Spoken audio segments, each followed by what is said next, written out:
Hello दोस्तों। Welcome back to Unbox Money, जहां हम फाइनेंस और इन्वेस्टमेंट की हर बड़ी खबर को सिंपल लैंग्वेज में समझते हैं। आज हम बात करेंगे अडानी ग्रुप के नए पब्लिक इशू, जिसे एनसीडी नॉन कन्वर्टिबल डिबेंचर कहा जाता है। ये इशू इतना पॉपुलर रहा कि पिछला एनसीडी सिर्फ 3 घंटे में फुल्ली सब्सक्राइब हो गया और इस बार भी इन्वेस्टर का इंटरेस्ट काफ़ी स्ट्रॉन्ग दिख रहा है। इस बॉन्ड में 8.90% तक का रिटर्न मिल रहा है। तो सवाल ये है, क्या ये बैंक एफडी से बेहतर है? किसे इसमें इन्वेस्ट करना चाहिए या इसे अवॉइड करना चाहिए? चलिए डिटेल में समझते हैं।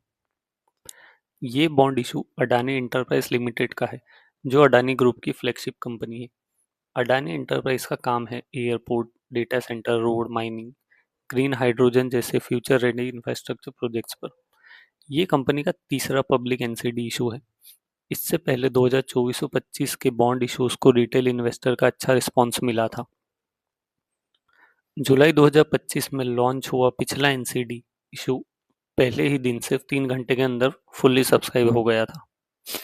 Group CFO Jugeshinder Robbie Singh के मुताबिक ये इशू रिटेल इन्वेस्टर की कैपिटल मार्केट में पार्टिसिपेशन बढ़ाने की डायरेक्शन में एक इम्पोर्टेंट स्टेप है।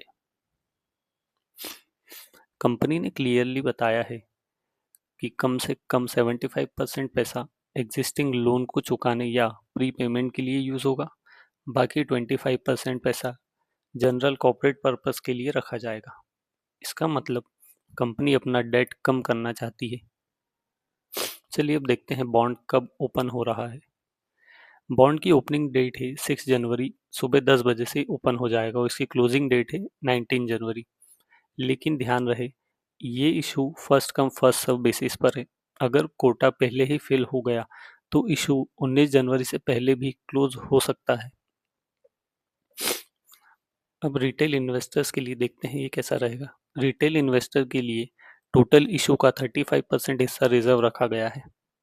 ये कंपनी का तीसरा पब्लिक बॉन्ड इशू है और पहले के दोनों इशूज को इन्वेस्टर का स्ट्रॉन्ग रिस्पॉन्स मिला था। इसमें मिनिमम इन्वेस्टमेंट 10,000 है, उसके बाद 1,000 के मल्टीपल में इन्वेस्ट कर सकते हैं। इशू का बेस साइज 500 करोड़ है और ग्रीन शू ऑप्शन 500 करोड़ एक्स्ट्रा। मतलब ओवर सब्सक्रिप्शन होने पर कंपनी टोटल 1,000 करोड़ तक रेस कर सकती है। चलिए बॉन्ड के टेन्योर्स की बात करते हैं। इस एनसीडी इशू में 3 मैच्योरिटी ऑप्शंस मिलते हैं, 2 साल, 3 साल, 5 साल। इसके साथ 8 अलग अलग सीरीज है, जिसमें क्वार्टरली, एनुअली और क्यूमुलेटिव ऑप्शंस मिलते हैं। चलिए अब इंटरेस्ट रेट की बात करते हैं।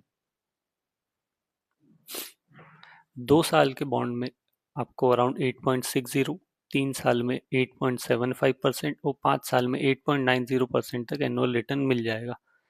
बॉन्ड से मिलने वाला इंटरेस्ट आपकी इनकम में ऐड होगा और टैक्स स्लैब के हिसाब से टैक्सेबल होगा। चलिए अब देखते हैं एनसीडी क्या होता है।